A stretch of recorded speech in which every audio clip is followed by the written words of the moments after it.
Your lecturer is Professor Michael A. Roberto. As the Trustee Professor of Management at Bryant University, Professor Roberto provides students with insights into leadership, managerial decision-making, and business strategy. A former teacher at the Harvard Business School, Professor Roberto has consulted and taught in the leadership development programs for prestigious companies, including Apple, Walmart, and Coca-Cola. His book, Why Great Leaders Don't Take Yes for an Answer, was one of the Globe and Mail's top 10 business books of 2005.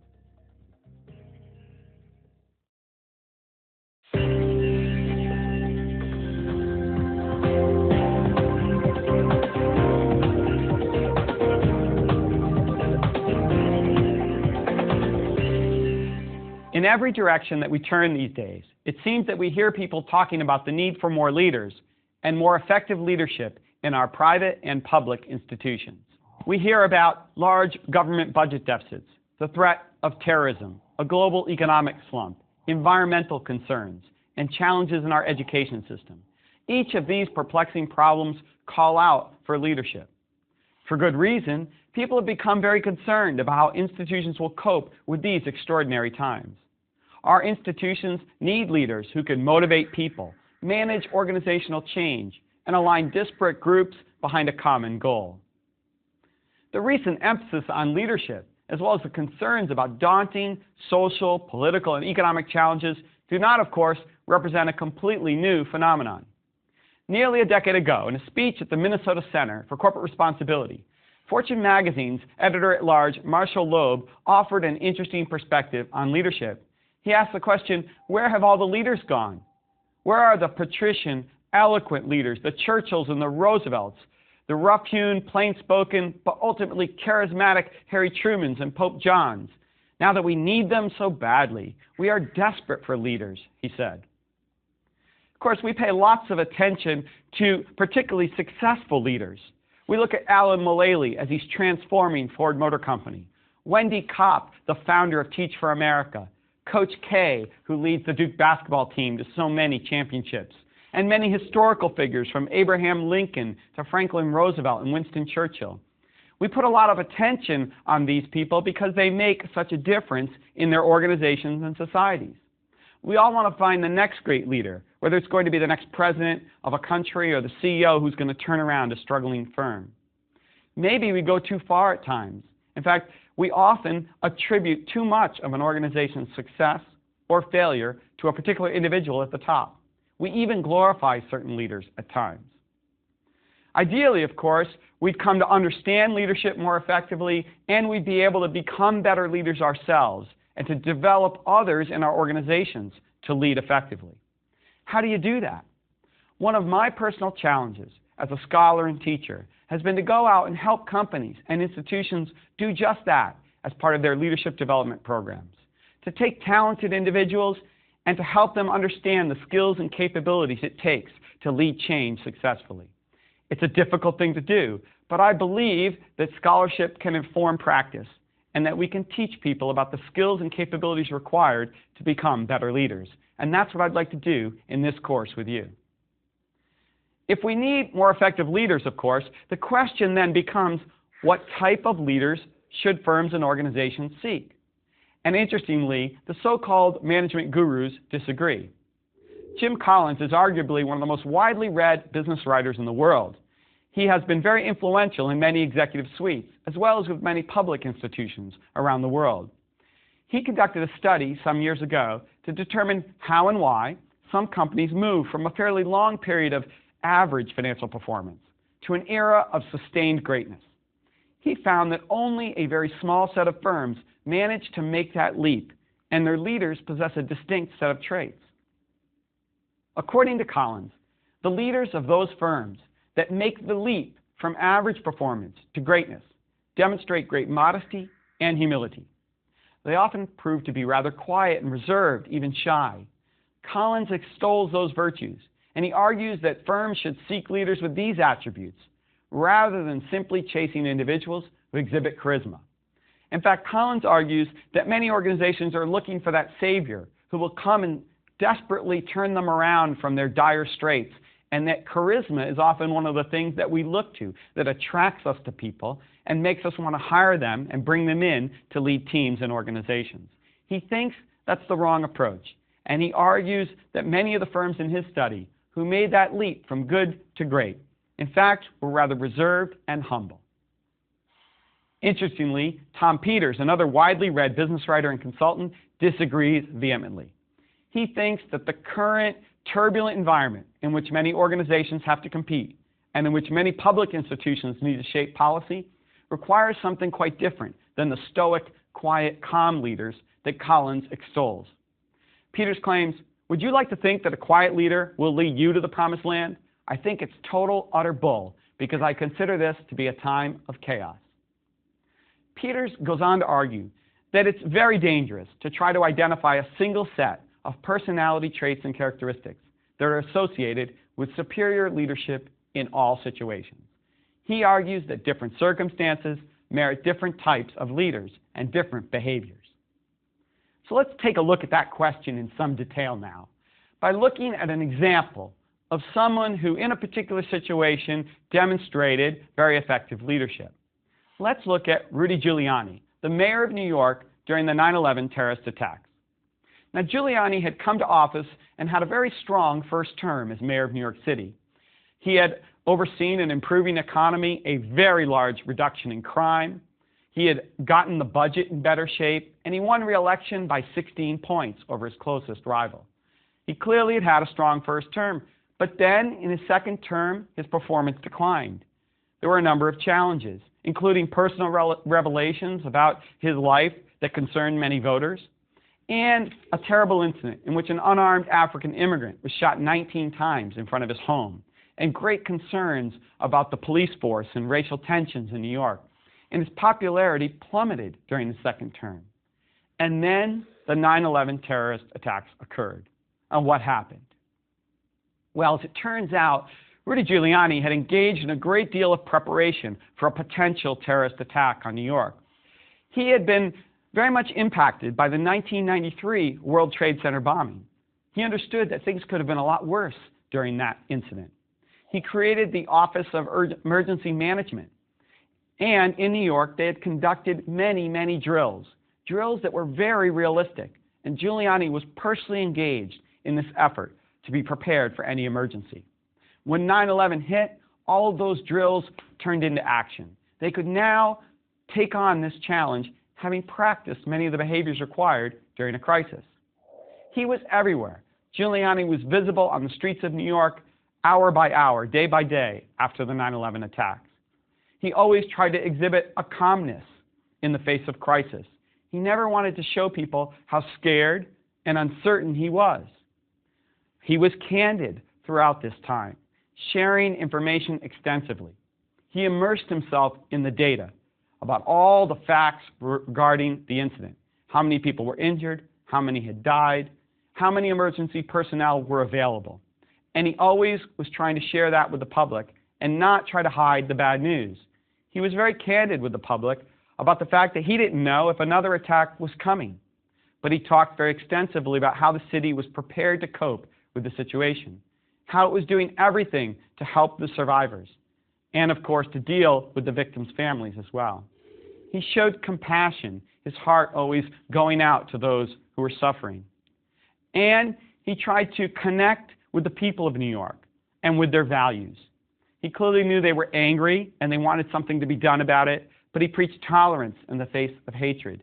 He did not want the city turning on Muslim individuals throughout the great place of New York. He understood that this was an extremist group and he didn't want people to show intolerance toward their neighbor in New York. He was everywhere, on television and on the streets, and he was extolled for his leadership during this time. Now, one might ask, what had changed? How could this person, who had been rather ineffective at times during his second term as mayor of New York City, suddenly be extolled for such amazing performance in the aftermath of the 9/11 terrorist attacks at the World Trade Center in New York? Had Giuliani fundamentally changed overnight? Had he developed new skills and capabilities? How is it that he was so effective in this situation? In many ways, Giuliani was the man for the moment.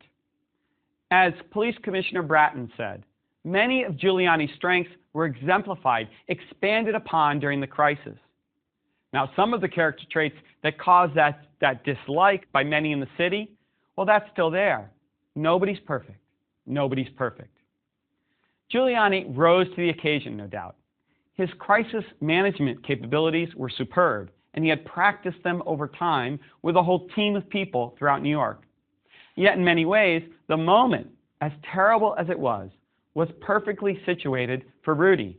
It fit his capabilities, his style. He had the ability to demonstrate calmness in the face of crisis, to rally the city after such a terrible incident. His skills and capabilities matched the situation quite well.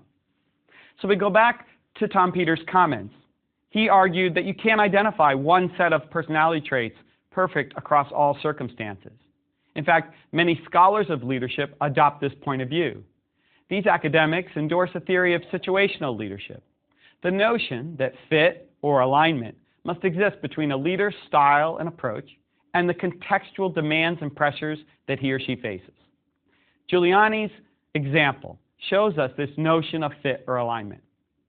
In short, institutions must seek a leader who's well suited for the particular challenge that organizations face at the moment. When making decisions, leaders also need to think about adapting their approach based on the nature of problem that they're trying to solve.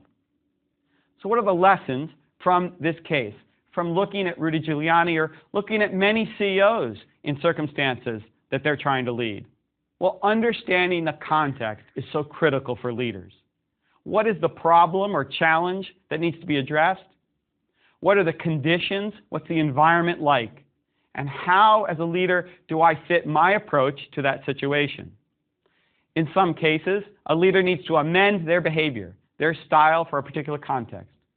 In other situations, we might ask as an organization, how do we find the right kind of leader for this particular circumstance?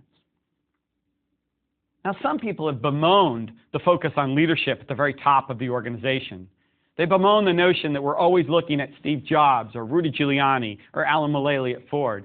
They think people place far too much emphasis on the chief executive when it comes to explaining organizational performance.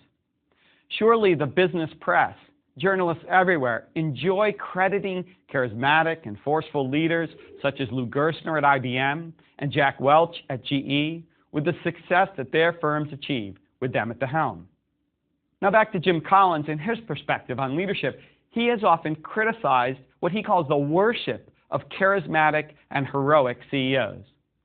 Yet he prefers to heap praise on modest, relatively introverted leaders, such as Darwin Smith at Kimberly-Clark Company or Coleman Mockler when he led Gillette. Still, Collins is very much emphasizing the person in the corner office. Lest we forget, these organizations are filled with thousands of employees. They're large and complex. Yet so many people attribute much of their success to the leadership skills of one person, the heroic CEO. Leadership scholar Ronald Heifetz wonders whether we expect too much of the person at the top, the individual who holds that formal authority in our institutions. We believe that the individual at the top sometimes will have all the answers to the tough problems we face. Is that really true? Can it possibly be true? Heifetz concludes, the myth of leadership is the myth of the lone warrior, the solitary individual whose heroism and brilliance enable him to lead the way. And I think in many ways we forget at times that leadership is very much a shared and collaborative endeavor, that there are many people in organizations who lead projects and teams, and that they have to collaborate with people in other units of the organization as well as people outside of the organization in order to succeed. The notion of shared or collaborative leadership and the notion that the person at the top is not the only person driving change and transformation is something we all have to remember. Warren Bennis is a famous leadership scholar, and he's written extensively about the notion that sometimes we put too much emphasis on the person at the top. He points out that Michelangelo had plenty of help painting the Sistine Chapel. 16 others actually joined him in painting the ceiling that we all marvel at and praise him for today.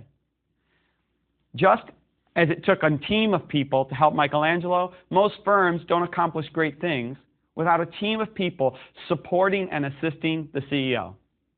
Bennis concludes that in the business and government institutions of today, the problems, he says, we face are too complex to be solved by any one person.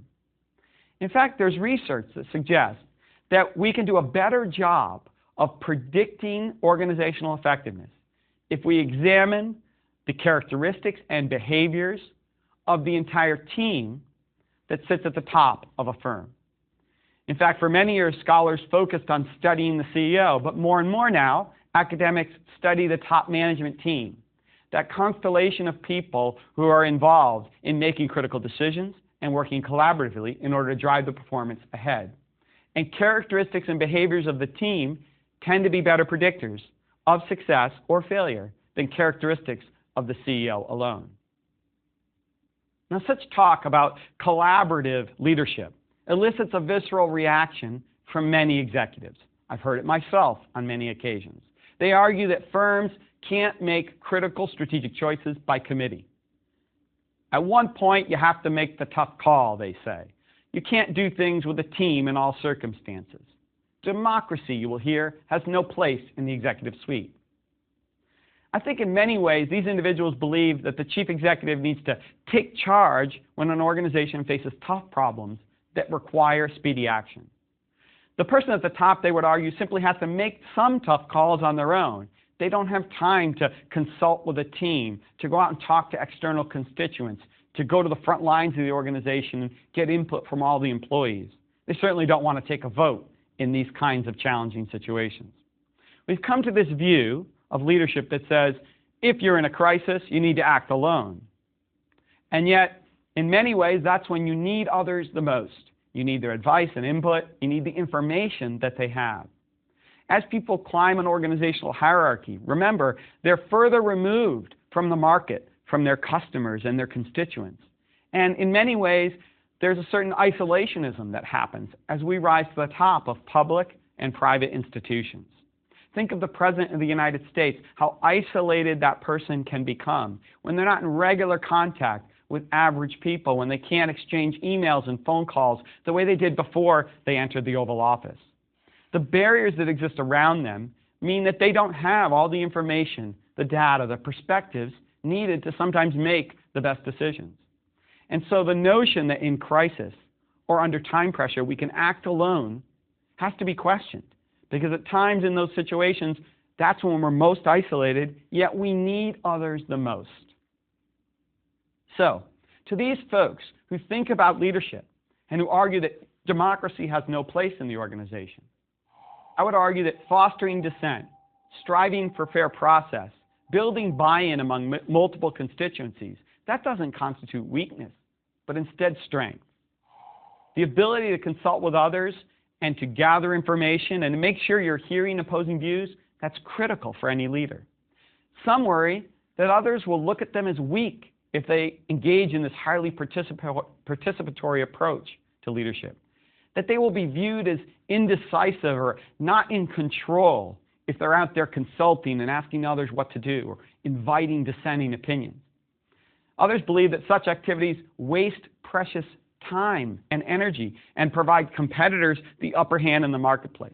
You hear it all the time. Well, that consultative approach just takes too long. It will slow us down and will mean we will fall behind as an organization. I don't have time for that. Now back to Heifetz. He points out that many employees actually reinforce this viewpoint. They help perpetuate the myth of the lone warrior. They in some ways have paternalistic attitudes toward leadership. They expect the top authority in the organization to look after them in troubling times and to provide the right solutions to vexing problems. Here's how he explains it. In a crisis, he says, we tend to look for the wrong kind of leadership. We call for someone with the answers, decision, strength, and a map of the future. Someone who knows where we ought to go. In short, someone who can make hard problems simple. But he argues we shouldn't be looking for saviors. Heifetz has defined leadership fundamentally as adaptive work. That leaders need to actually be ones who are willing to learn with the people around them, to engage people to address problems and conflicts together, to help diminish the gap between the values people stand for and the situation that they actually face together. He has helped us by contrasting two views or perspectives on leadership. He argues that many of us adopt a view of leadership that says it's all about articulating a vision and then influencing, persuading others, maybe even exerting power to get them to enact that vision. He instead has said that the right perspective is leadership about influence, but influence not to get them simply to enact what you think should be done, but instead influencing a community of people to face its problems. This contrast is between persuasion and mobilization. He argues that too often we think about leadership simply in terms of persuasion and influence, while in many cases leadership ought to be about mobilizing others to confront difficult problems. I'll share with you two quotes that sort of exemplify this notion that leadership is about engaging others to tackle and own problems. Lao Tzu says, "A leader is best when people barely know he exists. When his work is done, his aim fulfilled, they will say, 'We did it ourselves.'" Dwight Eisenhower also put it best. He said, "Leadership is the art of getting someone else to do something you want done because he wants to do it." This notion of mobilization that Heifetz shares with us is the notion that what we really want to do is get people to own the problem and own the solution. If people feel like they've contributed to the direction in which an organization is headed, if they feel that sense of collective ownership, many people would argue they are much more likely to implement the actions required to realize the vision. What are some of the principles of this approach to leadership, this adaptive leadership that Heifetz describes? What does the leader do in this circumstance if they're not directing people to act? Well, first they're identifying the challenge. They're diagnosing the situation. They're helping to unbundle the issues so that people understand the true nature of the challenge or opportunity facing the organization. And then they're regulating the level of stress. They want to get people to understand the urgency of the problems, and in that sense, they're putting pressure on the organization. On the other hand, a good leader recognizes that too much stress can actually induce a series of dysfunctional behaviors. Third, they've got to focus attention on the key issues and help people avoid getting distracted. After all, in tough situations, people worry. The ambiguity leads to doubt and fear. And so we want to make sure people are focused on the issues and not on interpersonal scapegoating or blame assignments. We want people working together on the task. Heifetz argues the fourth principle of adaptive leadership is that you're giving the work back to the people, but at a rate that they can stand. In other words, you're giving them more and more responsibility for developing ideas and solutions. You're getting them to tackle the problem, to confront it. And lastly, and perhaps most importantly, he says you have to protect the voices of leadership who don't have authority. There are people in the organization who may not have a formal position in the hierarchy, or certainly not a high position in the hierarchy, and yet they have important data and information. They may be the people who are willing to raise tough questions, to challenge the conventional wisdom, to put forth new alternatives. And leaders are people who protect those voices and even amplify those voices so that the whole organization can actually tackle a problem from new perspectives at times. So there are many tasks and resources and tools a leader can use to engage in this adaptive leadership. But overall, the message here is that leaders do a lot of their work through the way they shape the environment and the decision-making processes that an organization engages in. That through the way you shape the environment and frame the issues, you can have a great deal of influence as a leader. You can get people to tackle a problem, to develop ideas, and ultimately to buy into your vision through the way you shape and frame the circumstances in which they work. And also as a leader, that means part of what you're doing is engaging people in dialogue and debate. You're getting them to discuss the issues, to focus attention on certain aspects of the problem, and hopefully you're challenging the sacred cows in the organization. You're getting them to recognize that the way things have been working might not be appropriate any longer. Asking good questions is one of the critical tasks that any leader must engage in if they're going to engage in adaptive leadership. They won't always have the answers, but if they ask good questions, They can gather the right perspectives and ideas that will help them make good decisions. Let's think about one example of leading without authority, because at the heart of it, what Heifetz is arguing is that for organizations to transform themselves and for people to achieve ambitious goals, we need some people to be leading who don't necessarily have authority. Well, consider the example of Mohandas Gandhi in India.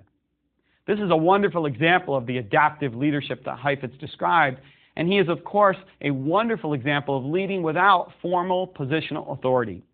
He was not a political leader in charge of a nation. Instead, he was someone who was mobilizing action and opinion, using nonviolent civil disobedience to get a society to confront injustices and to mobilize resources and people to tackle perplexing problems. He built informal authority over time, and it did take time. And he understood the issues at a very deep level, but part of his job was to educate people about the issues as well. Ask yourself, what if Gandhi had taken a formal political role? Would he have been able to lead as effectively? Some have argued that he would not have, that in fact, in some ways, he had more influence, he was able to persuade more effectively because he didn't have formal authority, because he didn't hold a certain political office. So leadership without authority is critical in organizations. We need this notion that multiple people can help us lead change and transformation. We're not doing it alone from the corner office. Now, what would we make of a top executive who espoused Heifetz's philosophy? Imagine if a CEO admitted that they didn't know the answer to a pressing problem facing the organization. Imagine if he or she emphasized the need for a collaborative decision-making process and the requirement to build buy-in before taking action. Would we criticize that individual for not taking charge and demonstrating decisive leadership? See, it's not simply the people in positions of senior authority who perpetuate the myth of a lone warrior, sitting in the corner office, making wise choices in a Solomon-like manner. Many of us who sit at lower levels in the organizational hierarchy expect that vision to become reality when our institutions face complex, pressing problems. I hear it all the time as I work with employees at lower levels in many organizations. When we talk about the challenges facing their companies, when we talk about what competitors are doing, and we talk about the weaknesses of the organization, they talk about how senior executives need to change their behavior, how they need to figure this thing out so we know what to do. We hear it all the time. This notion that someone else just needs to tell them how to behave, how to fix things, and then they're ready and willing and able to go do it. Instead of asking, what's my role? What can I do to make change happen? How can I alter the way my team behaves or my unit in the organization? Then in fact, transformation perhaps is the addition or the gathering together of a whole series of cultural changes that take place at lower levels through the leadership of many people who don't hold formal authority. We perpetuate the myth of the lone warrior in many instances. But I want to go one step further. Do we really have to espouse this either-or view of the world? You know, in one sense, we have those who believe that leadership is all about articulating vision and directing an organization. And then we have Heifetz who says, no, it's about getting people to confront a problem and then mobilizing them to develop solutions together. It's a very either-or view, a polarizing view in some sense. I would ask you, can top executives remain firmly in control of decision-making when an organization encounters a difficult situation, yet still provide room for solutions to bubble up from below and for dissenting voices to be heard? In this lecture series, I'm going to argue that executives can be bold and decisive while still harnessing the collective intellect of an organization and building buy-in from multiple constituencies. Ultimately, you have to build alignment and buy-in. If you don't, you won't get others to cooperate and help you in the execution of your plans. You can't do it alone. So I will adopt a process perspective in this course. I will argue that effective leaders do take charge when confronted with difficult organizational decisions. But there's two different approaches to taking charge. One kind of leader dives right into the problem, trying to find the best solution. This type of leader is always focused on what to do to drive organizational performance. A second type of leader takes a step back at times, focusing first on how the organization ought to go about tackling the problem.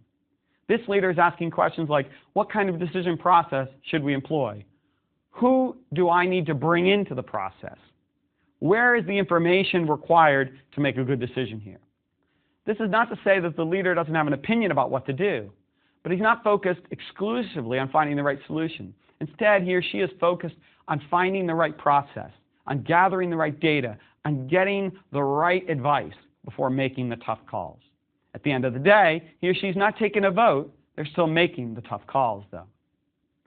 So the philosophy or the framework is very much a contingency perspective on leadership. In some situations, the leader will have to be more directive and will be much more outlining a vision and telling people what to do. But in many other cases, they will be engaging others in a much more empowering and participative way. Leadership approach then must have a fit, an alignment with both the situation and the context, as well as with your own personal capabilities and weaknesses. Some people have certain strengths and can lead in certain ways, and others have a very different set of strengths and weaknesses. So the leadership approach that's right for an organization is certainly contingent on the situation and the context, but it's also contingent on the people, including the qualities of the top leader himself or herself. To close, I'd like to turn to Peter Drucker. He has argued that no institution can possibly survive if it needs geniuses or supermen to manage it. It must be organized in such a way as to be able to get along under a leadership composed of average human beings. It's a wonderful quote. You know, what he's arguing is, at the end of the day, if an organization is succeeding just because of the genius at the top, the one person who's magically orchestrating everything, that organization will probably not endure. It cannot sustain its success. A leader needs to cultivate the talent around them, and they need to share responsibility and authority, because ultimately that institution must be able to endure beyond the time when they leave. And that's an important element of leadership that we're going to talk about in this course, the idea of cultivating others around you. And part of the way you cultivate talent is by giving them responsibility, delegating to them, holding them responsible and accountable for results, giving them feedback, and helping them improve. And we'll talk about how leaders can drive improvement, learning, and innovation in their organizations. So where do we go from here? In our upcoming lecture, we'll take a look at certain myths that people hold about leadership, and we'll aim to dispel many of those myths. We'll contrast leadership and management. Managerial skills and behaviors are aimed at driving efficiency in the organization, at achieving near-term targets. Leadership is fundamentally about producing change and transformation that will endure in an organization. And we'll look at the core fundamental processes of leadership in our upcoming lecture. From there, we'll examine many different models of leadership. We'll look at many of the weaknesses that academic models have. And then we'll look in detail at the change process. What are the key steps in a successful change process? What obstacles do many leaders face when they're trying to drive transformation? And how do you overcome those obstacles and make change stick? And there's much, much more.